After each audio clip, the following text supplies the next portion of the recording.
Hello, bachcho, let's read the question. A charged particle moving in a magnetic field d equals to I cap minus j cap Tesla has an acceleration of 2 I cap plus alpha j cap at some instant. Find the value of alpha. एक charge particle magnetic field में move कर रहा है, उसका acceleration हमें ये given है, ठीक है। मैग्नेटिक फील्ड की वैल्यू ये गिवन है, हमें अल्फा की वैल्यू फाइंड आउट करनी है। अब देखो, जब चार्ज पार्टिकल मैग्नेटिक फील्ड में मूव कर रहा होगा, मैग्नेटिक फील्ड की वजह से जो फोर्स लग रहा होगा, magnetic force, that would be equals to q v cross p. भी हमने इसके वेलोसिटी वेक्टर मान लिया, is a magnetic field and q is a charge on the charge particle, जो कि हमने क्यू मान लिया।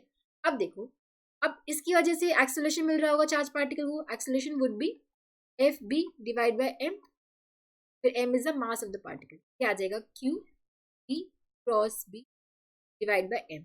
एक्सेलरेशन हमारे पास आ गया q by m v cross b, ठीक है।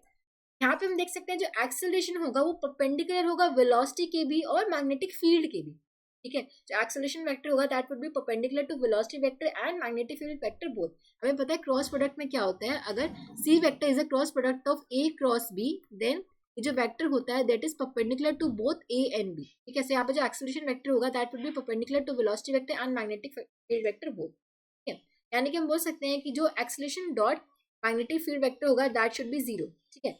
अगर दो वेक्टर्स परपेंडिकुलर है एक दूसरे के तो उनका जो डॉट प्रोडक्ट होता है वो जीरो आता है। अभी एक दूसरे के परपेंडिकुलर है तो उनका डॉट प्रोडक्ट जीरो होगा।